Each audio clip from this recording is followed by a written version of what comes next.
Our subject today is Reformed or Presbyterian church architecture, then and now. The then is going to be the European heritage. The now is going to be Canada. So there's your geography. So we want to look at Reformed Presbyterian church architecture, then and now. It's very much a survey. This is a paper about visual Christian culture, or what we also call material Christian culture.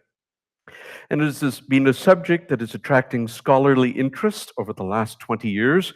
For example, some of you may have read William Dyrness's book, Reformed Theology and Visual Culture, The Protestant Imagination, from Calvin to Edwards, published by Cambridge University Press, 2004.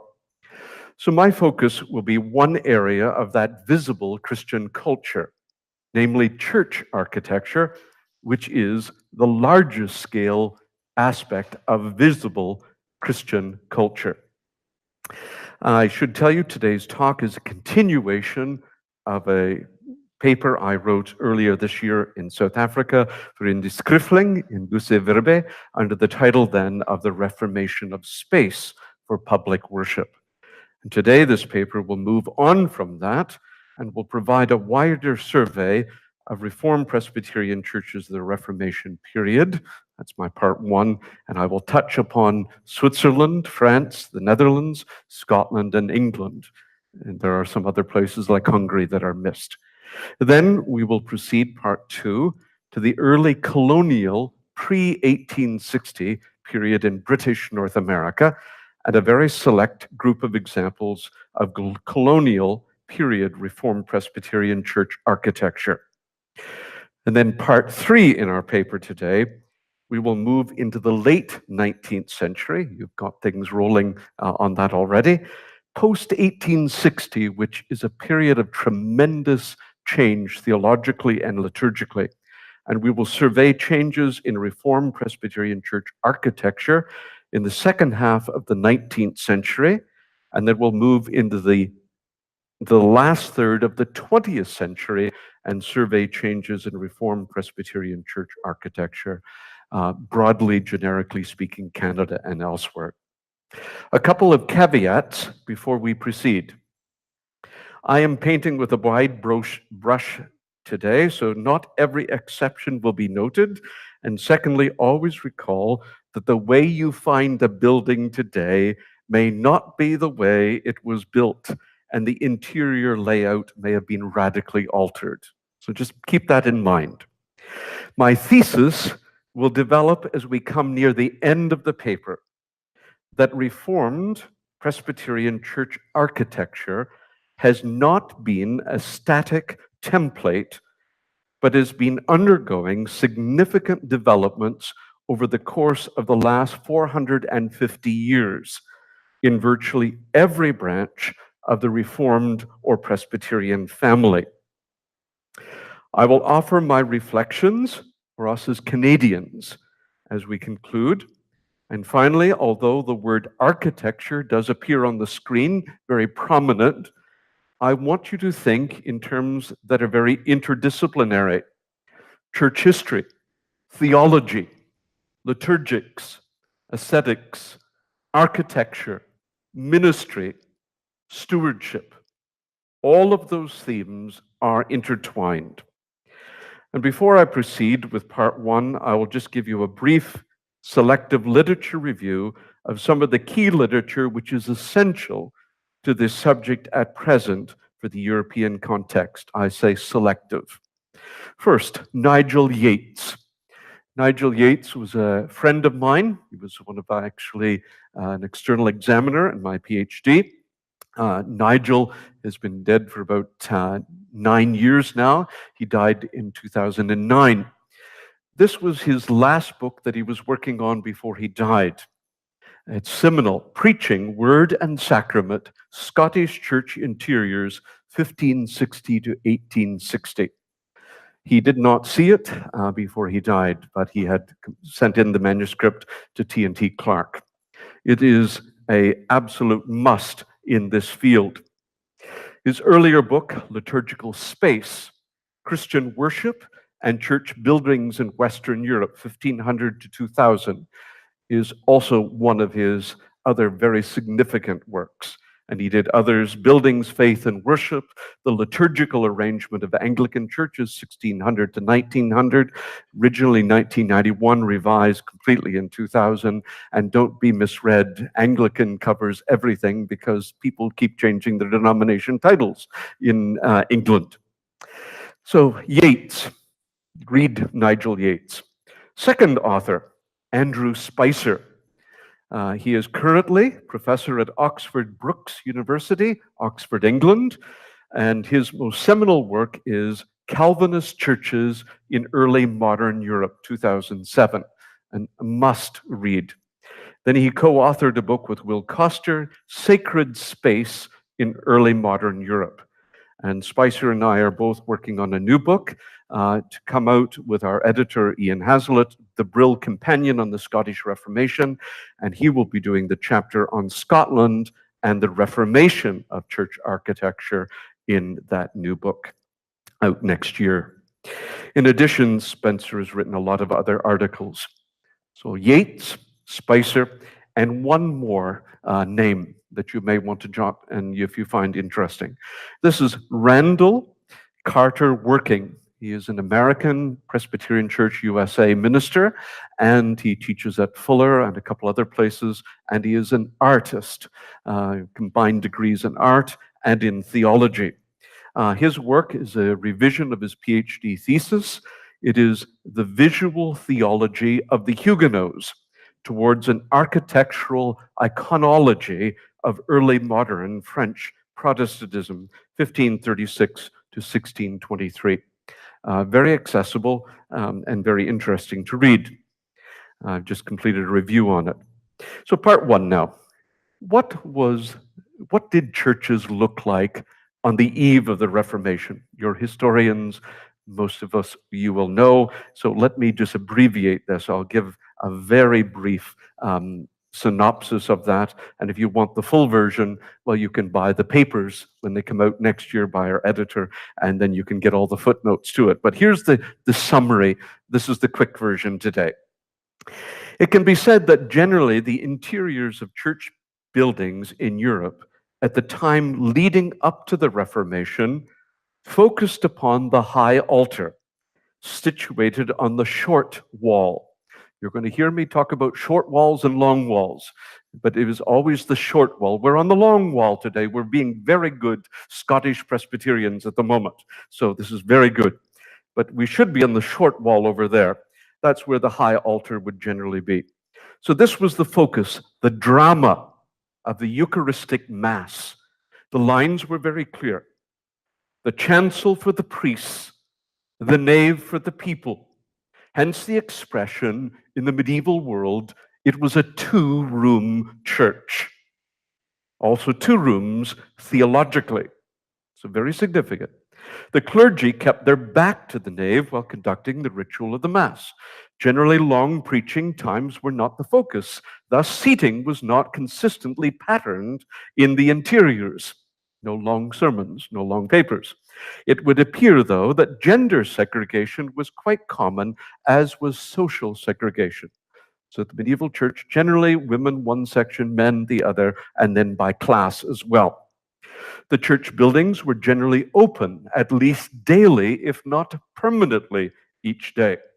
They were places to go and worship privately, whether to pray, to meditate, to confess, whether in the main nave or in the side chapels. Thus, the interior of the buildings was much more than limited to public Sunday worship.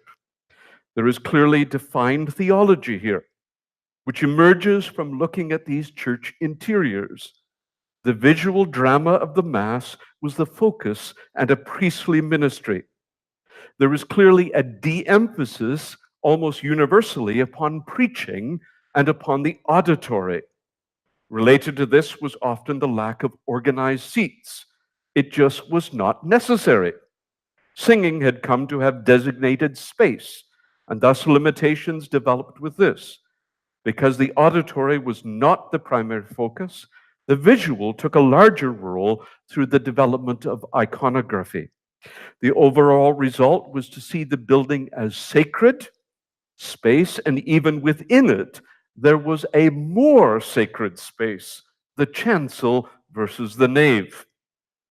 Aesthetically, a sense of beauty emerged, which was complex, elaborate in ornamentation, combined with impressive soaring bulk, at least in the larger Gothic structures. However, definitions of what constituted beauty in church buildings were not always uniform in the medieval church.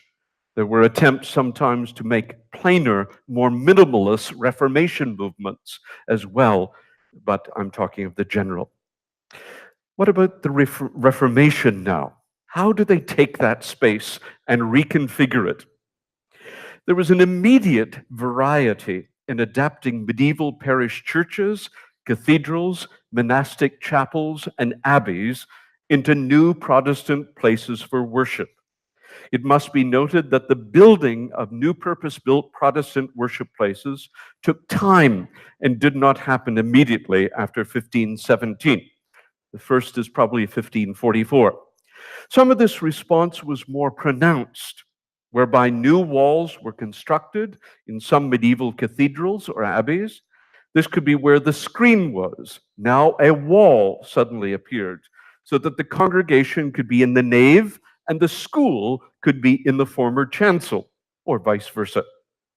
In some cases, even a portion of the building was torn off or abandoned or given out to the relatives and cousins.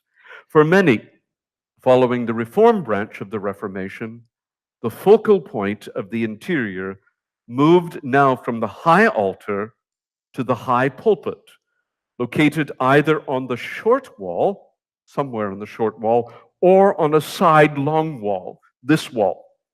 An example of this is St. Peter's, Geneva. I'll take you through the images in a moment.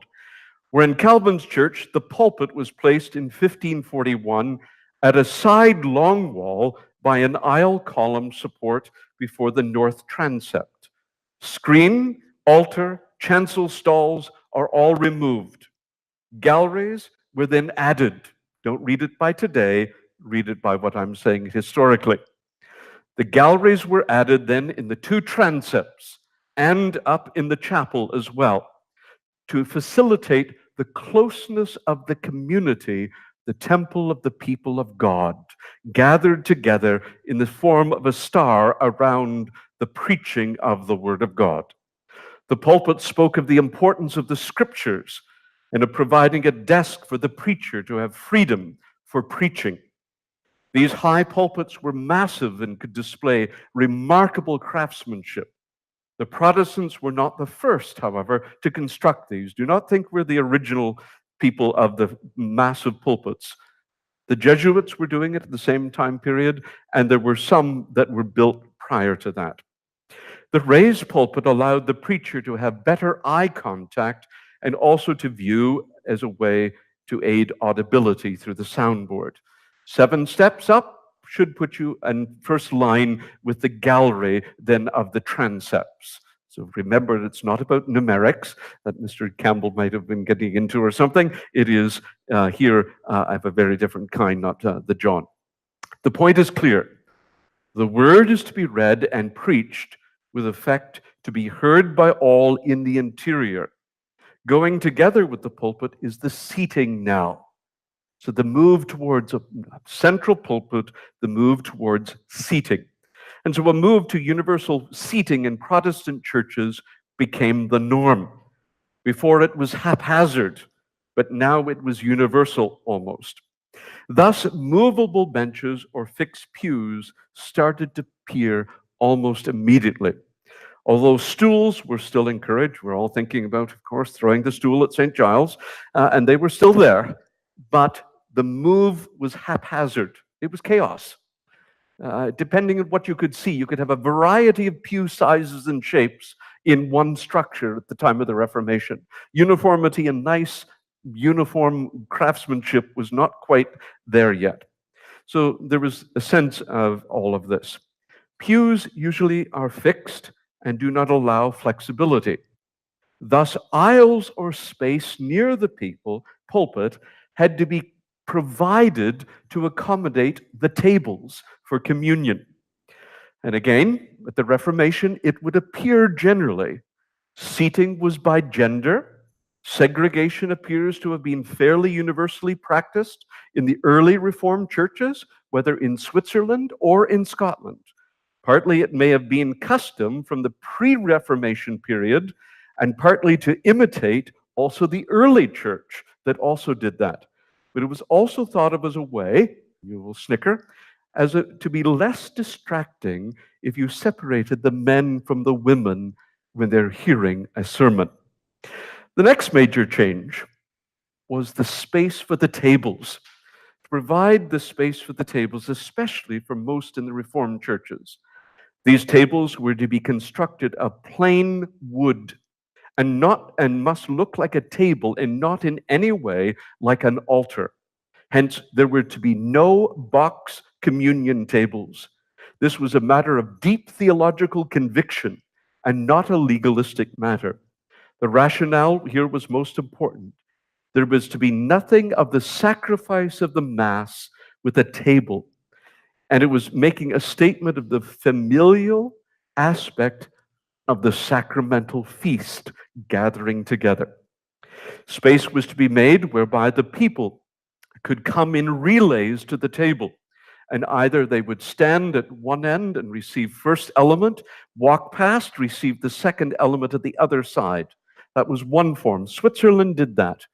But many of the other ones, notably the Netherlands and Scotland, you sat at the table rather than just walking past the table.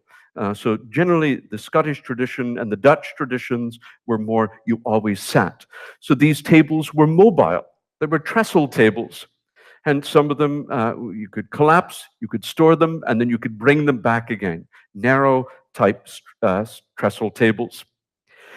There is no evidence in the Reformed branch of the Reformation that eating meals or serving beverages after or before the services of public worship ever took place in the church interior space. The evidence is not conclusive that the Reformers were reacting against some of the medieval churches where in the nave, since there was no pews, you could have dances, you could eat, you could have drinking parties, you could perform medieval plays. So there is partly maybe a reaction against that, hence you wouldn't want coffee right after the service. Reacting, why? Because of the context of medieval situation. So that is a very interesting thing.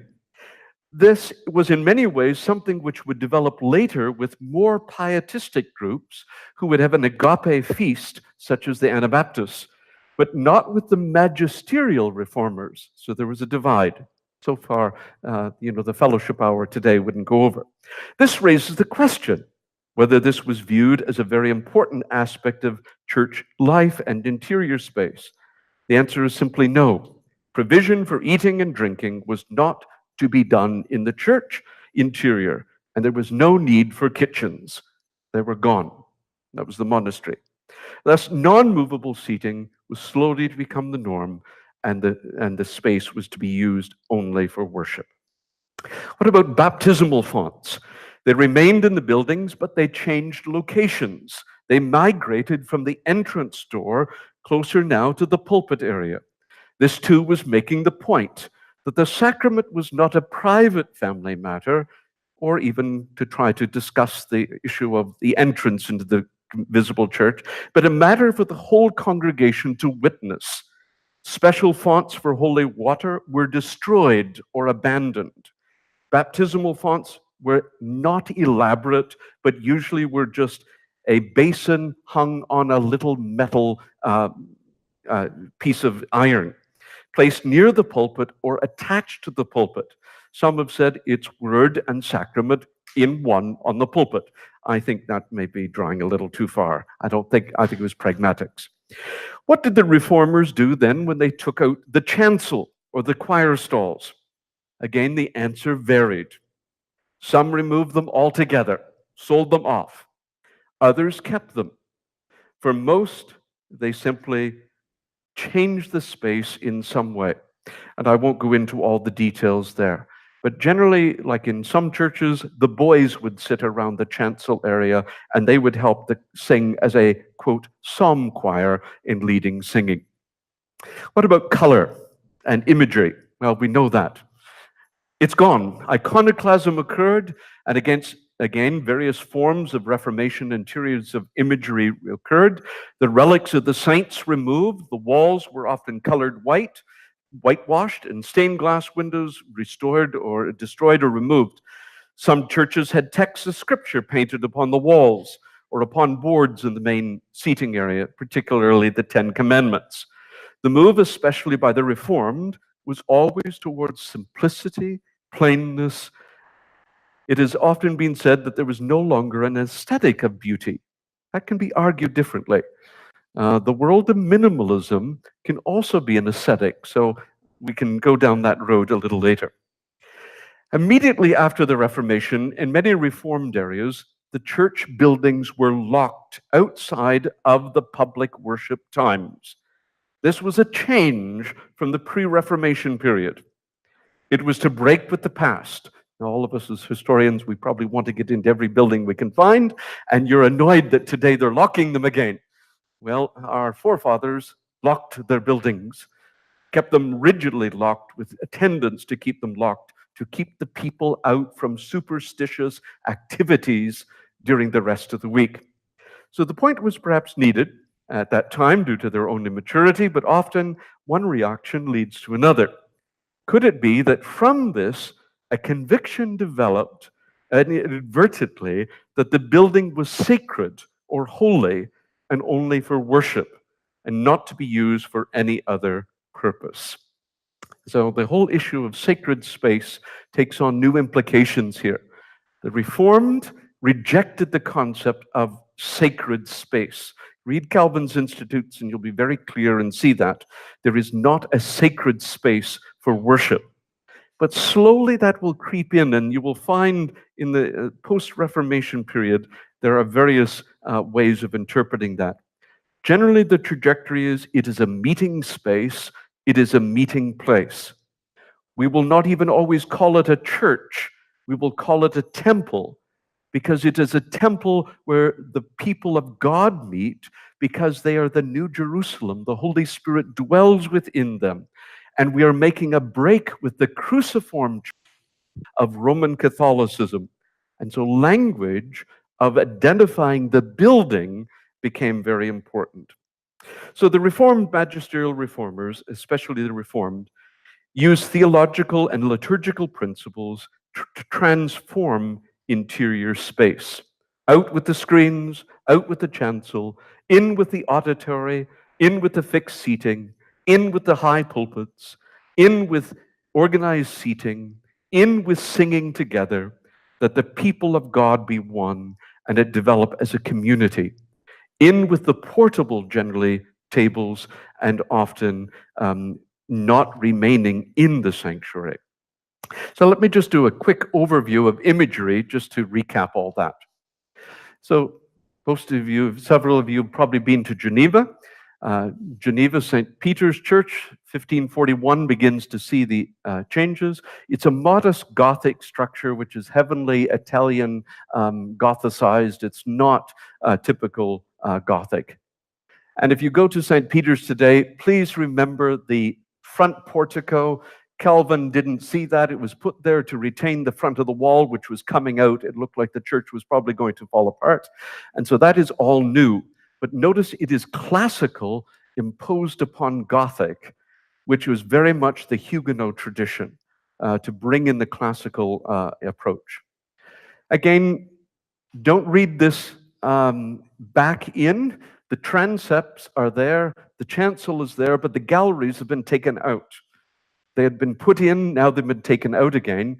Now you have a raised box table, which would not have been allowed at the time. It had to show legs and to show like it was in your house. Now, maybe you have that in your house, I don't know, but most people tend not to. So this is a reconfiguration today in St. Peter's. But again, you see the large number of steps at least 7 or so that you could be close to the levels of where the gallery would be. And you can see some of the indentations in the stone where they've had to fix the wall after they've removed the galleries. It's a beautiful place. It really is. So that's sort of our mother. The next purpose-built Reformed church, if I take one from the Netherlands, is this one here in the North Netherlands, Kolkapert in Wilmstad, sorry my Dutch. It's 1596. It's a domed octagon, high pulpit, you'll see that. Beautiful high pulpit. It's not the original, but it's close to the original. And of course, the creed and the 10 commandments around it. The communion table would have been inside the fence to fence the table. That table and fence would have been pushed back a little more. They've changed the pews and configurations, but again, to fence the table, to come and to sit at the table in relays of maybe 50 to 75 per sitting.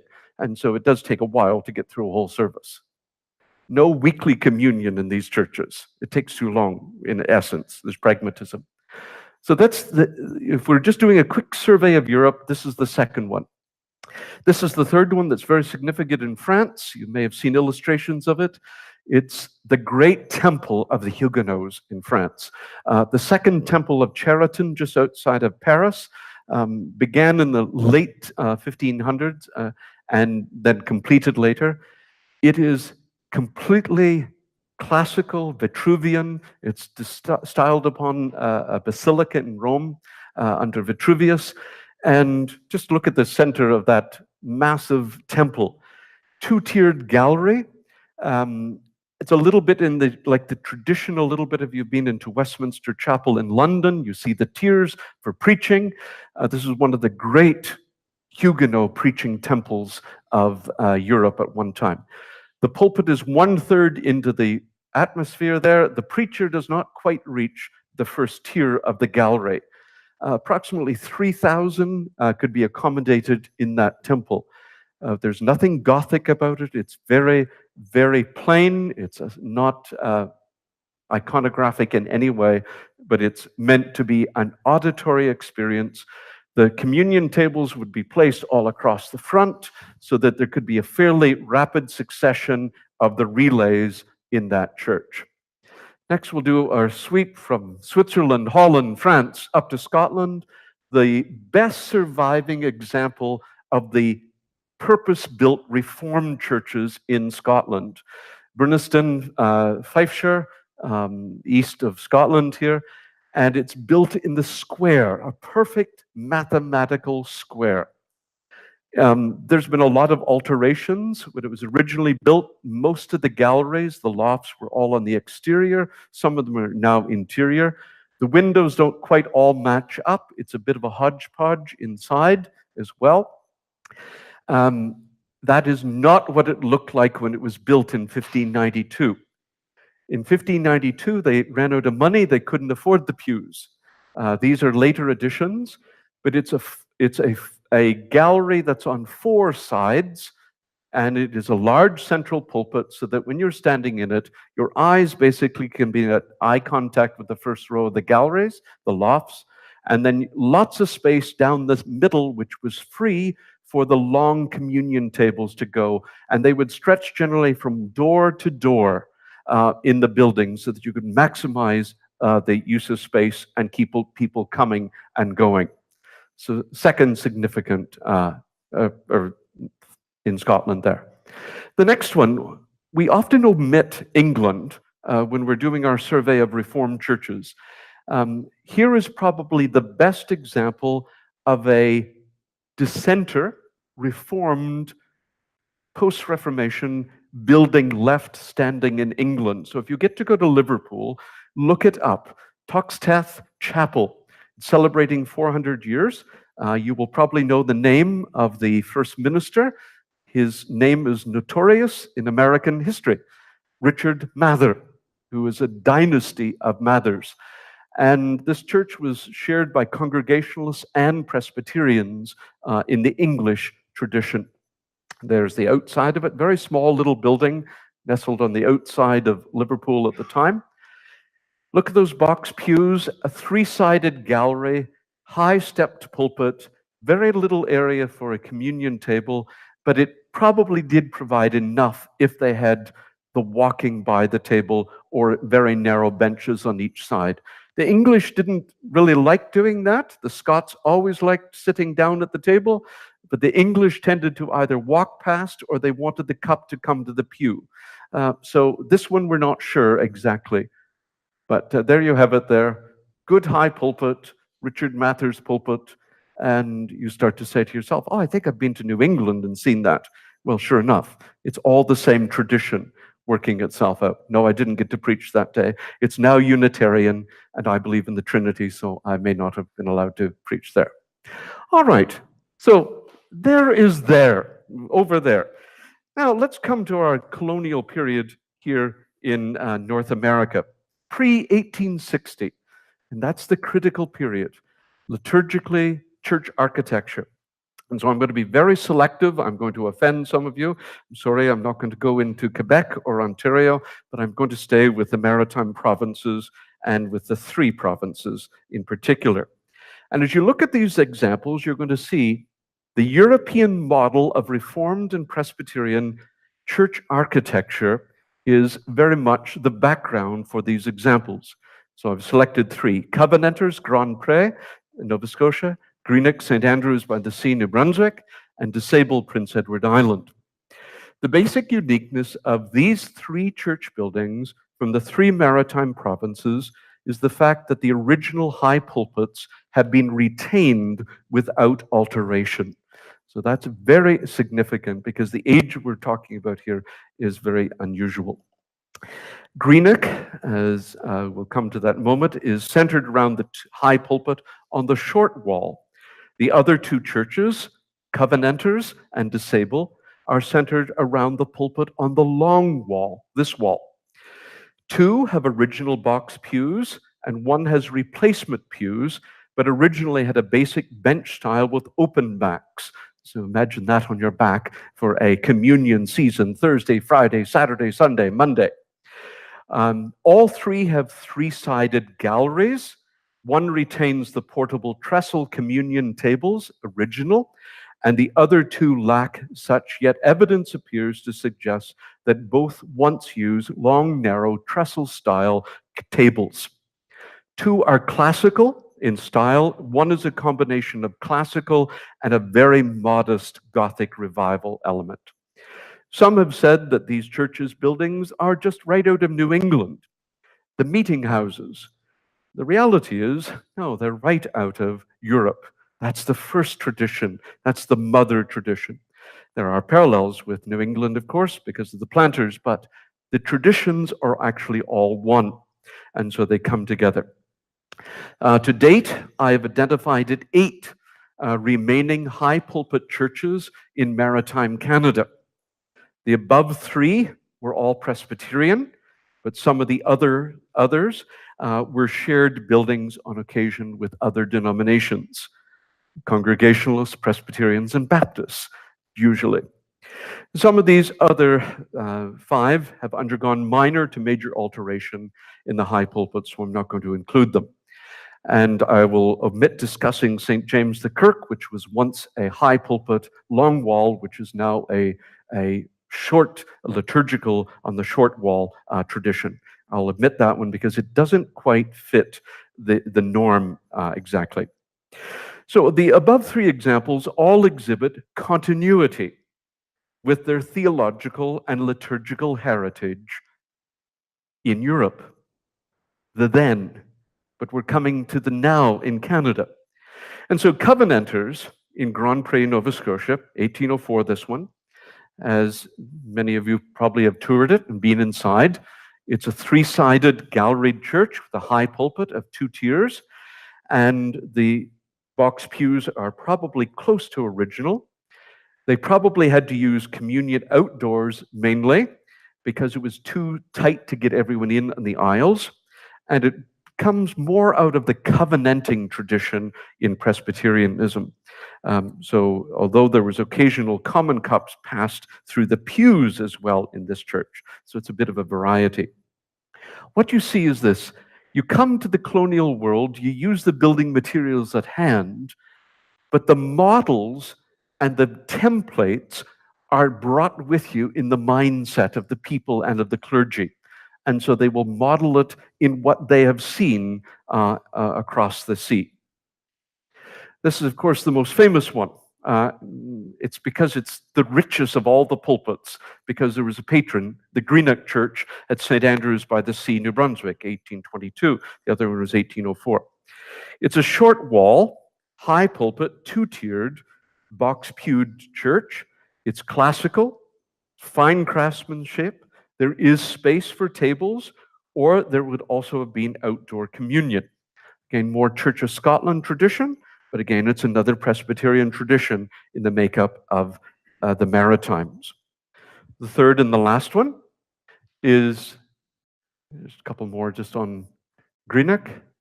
The last one here is one on Prince Edward Island, the disabled congregation, 1852. It's a long wall, high pulpit, one tier, but it's unusual because the lower tier forms a choir loft. But who's the choir? All the ruling elders, and one of which will be the chief presenter, but all the other elders form the presenting choir. So it's a little different, slightly unique. Bench-style pews originally, with the original long communion tables, which would seat about 50, maybe 55 at max. And they're still present and well preserved, probably the best preserved of any communion tables left in Canada. So there you can see the pulpit. You go up from both sides. You're standing perfect eye level to all the eyes in the gallery. But here is this unusual lower tier, which should be the desk of the presenter, but now it has become the choir loft of the presenters, the elders of the church. There's the pews, so that would be interesting when you're back during communion seasons. And they are still there. And there is one of the communion tables still present. Notice the stabilizer bars, so that when people get up from the communion tables, they're very long and narrow. You have to keep them so that they do not move around on the floor. So what we see in all of this is very much the Europe comes to Canada, and it's there in our colonial experience. Now, part 3, post-1860 to 2000. This is a period of incredible change, liturgically and ecclesiological developments in church architecture move at an alarming rate in this period. And it really can be divided into two periods. Period 1, 1860 to about 1900, will set a template through to about the 1960s, 70s, maybe 80s. Then period 2, we are in it. And that is the period of the 1980s to today. So it is still being discussed, and we're dealing with it. So the first period, post-1860, saw many liturgical influences coming together. What was the first major influence? The first change is often forgotten, and yet if that one had not taken place, one can do a question, would the others have followed so rapidly? The first one that had to change was communion. And the name, of course, is Thomas Chalmers, the great architect of the Free Church. The major change was from sitting at tables to sitting in the pews for communion. This was the first major liturgical change for Scottish Presbyterians in the mid-19th century. And in many ways, it was the first significant liturgical change since the revolutionary settlement of 1690, or almost 200 years. And if you ignore the Anglican influences, it's almost a 300-year period of not massive liturgical changes, other than from Knoxian to Westminster liturgy. But architecturally, there is no change. So this is a significant switch, this change over the table. At first, there were riots in Glasgow over going to pew communion. It was taken to the General Assembly. The General Assembly finally decreed that it was not a censurable offense for a congregation to have pew communion. You may be delighted to hear that. And so the General Assembly conceded that point. And the result was that in the mid-period of the 19th century, a period of liturgical and architectural change could be brought about. Following that came, of course, the organ controversy. And that move to organs and hymns is the next major liturgical change. And with the introduction of organs, many interiors underwent modification, especially for the placement of pipes in the 1880s to 1900. Next followed a permanent communion table being placed in front of the pulpit now. These tables were not trestle style, but were well-crafted, four-legged pieces of furniture that we all know about. And as the century moved along, the tables then went from the four-legged tables to eventually, by 1900, become a boxed communion table in some churches. And the position would gravitate away from the pulpit to what would have formerly been a chancel area, which would become like an apse in many churches. We know what we're talking about. We are now at a new trend, which was in various strains, but is often loosely grouped as the Scoto-Catholic liturgical tradition. And some colloquially call it the High Reformed, the High Presbyterian tradition, or a little more precisely, the ecclesiological tradition of worship. You can think of names like Robert Lee, G.W. Sprott, who served in Nova Scotia, two Scots Presbyterians often associated with leading this trend. And in reality, by 1900, in both Europe and in Canada, a diversity of liturgical and architectural features had been introduced, and often without consistency of application. In a general sense, we can say that worship elements were being stationed in specific locations. Think it through. The pulpit is the station for preaching the word. The lectern is the station for reading the word or for conducting worship. The box table is for the sacraments and for the offering, and sometimes the benediction. The choir is stationed in its own place for new praise items. The organ is stationed in a new place for the new presenter. And a crafted baptismal font is now there, not just a bracket affixed to the pulpit or a simple plain glass bowl. And all of that is called the liturgical movement tradition in worship. See the movement around. And so this range of design by 1900 created in Presbyterian and Reformed churches, not just in Europe, but also in Canada, tremendous variety in liturgy and in architectural design. Just think it through. There was the more high liturgical design. There was the more revival style auditorium, known as the Akron style. And then there was the hybrid of the two, which was a mixture of a wooden four-legged communion table, not a box table, immediately in front of the pulpit, with no lectern, because it's centralized, and a choir behind the pulpit, almost like in an ancient apse-like, which was to become very much the model for many rural and town churches across Canada.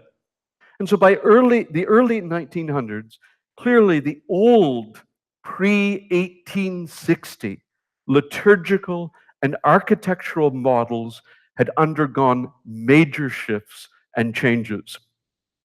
In the early 20th century, things basically now carried on throughout that century.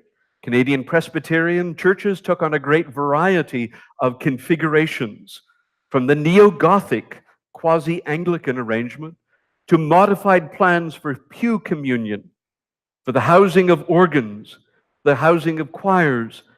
And many of those styles, like the Akron, became close to a Baptist church or a Methodist auditorium, the Akron. The lines of distinction were not as clear any longer in many of those post-1900 built churches. The church building boom of the late 1950s and 1960s in Canada and into the early 70s saw many new building techniques employed,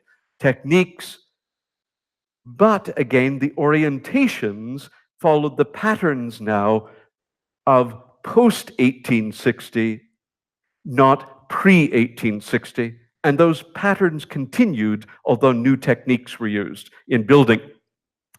The other building boom that we hardly addressed often is the post-1925 building boom, which is a very specialized building boom in Canadian church architecture. And within that boom, we see the same patterns being developed.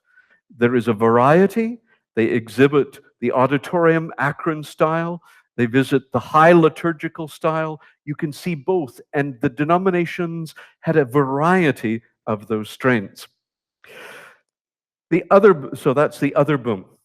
The only exceptions in Canada to all of this post-1950s are the smaller branches of Reformed churches built by the immigrants of the late 1950s through to the 1980s.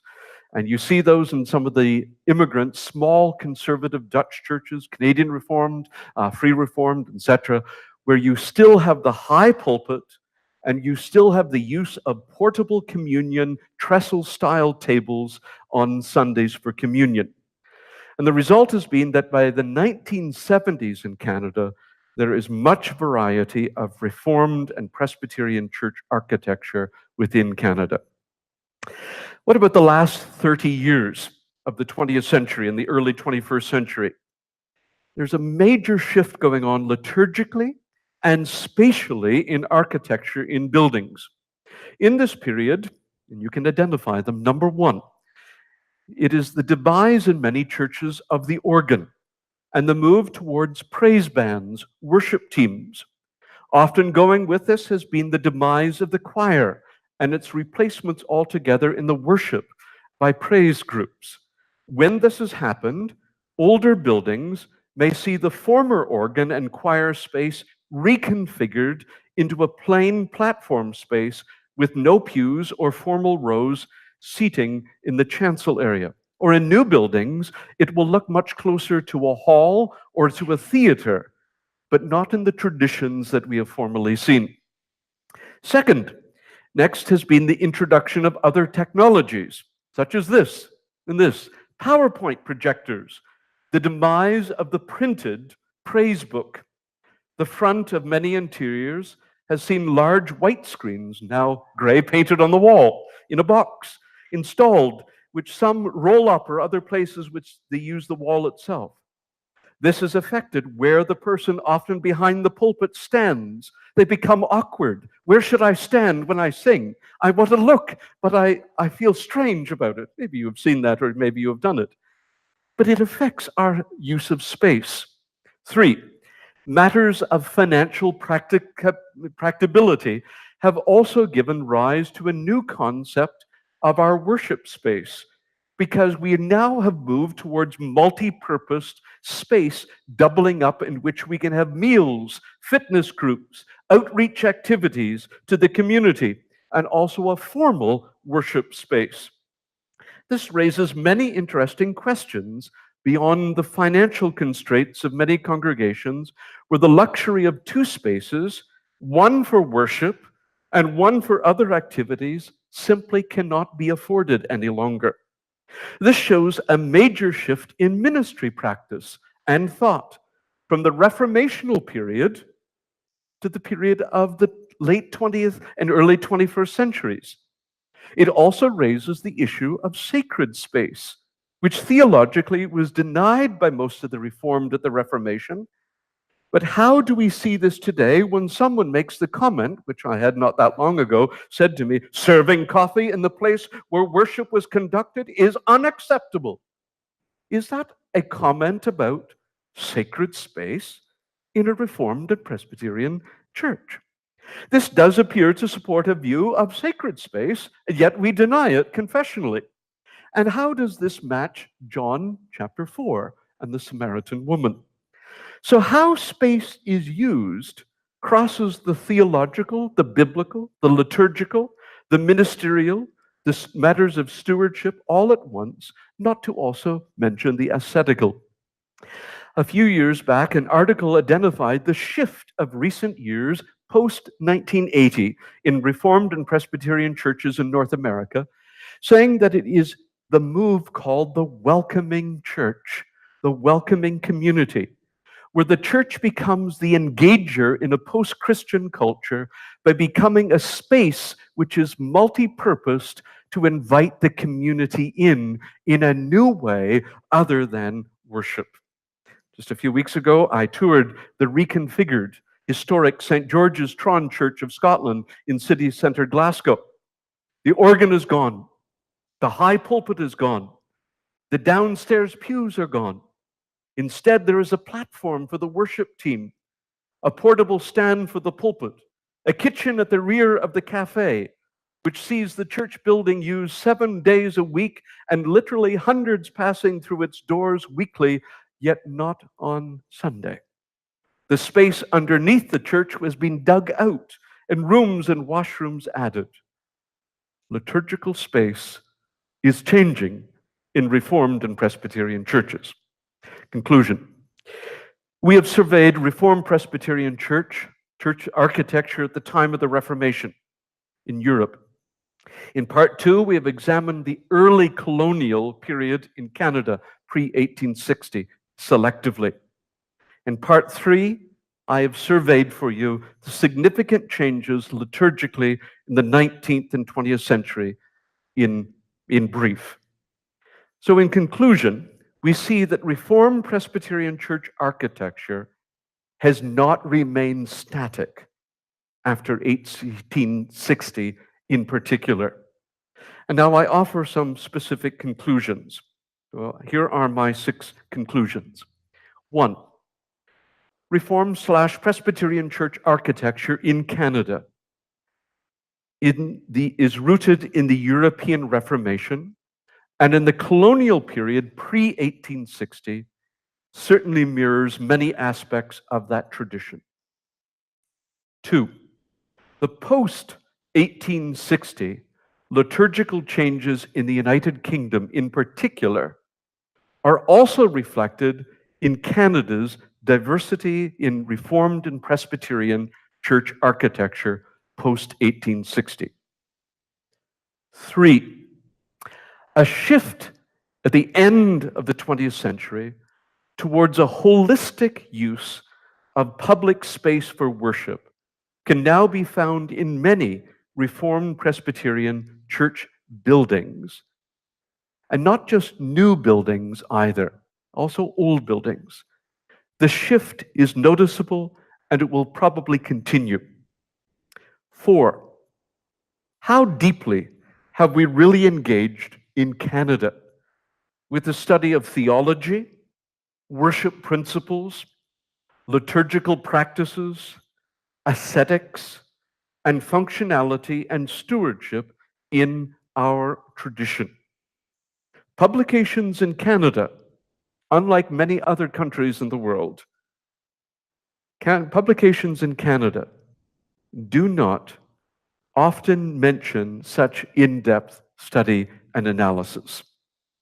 5, not all Reformed and Presbyterian churches responded to the liturgical changes of the 19th century, especially immigrant churches, as some retained or remained committed in some fashion to the continuation of a former tradition. Others embraced these changes, but a whole variety of manifestations of how these changes were implemented can be found coast to coast in Reformed and Presbyterian churches. This can be likewise said of the changes at the end of the 20th century. Thus, the landscape of Reformed Presbyterian church architecture in Canada is variegated, and some of this reflects different ethnic backgrounds, chiefly from Europe, but now also increasingly from Asia and the wider global community. And 6, and here is my parting punch. Extensive inventory work and analysis on the architectural features of Reformed Presbyterian churches in Canada has not been carried out. This is cause for concern, as the built landscape, the visual culture of church buildings is undergoing major changes at present, with numerous closures, amalgamations, retooling, etc. This is an area of pressing need for our visual Christian culture in Reformed Presbyterian church buildings in Canada. And perhaps it is to this society that inventory, analysis, promotion, and further discussion can engage about where we should go in the now. Thank you.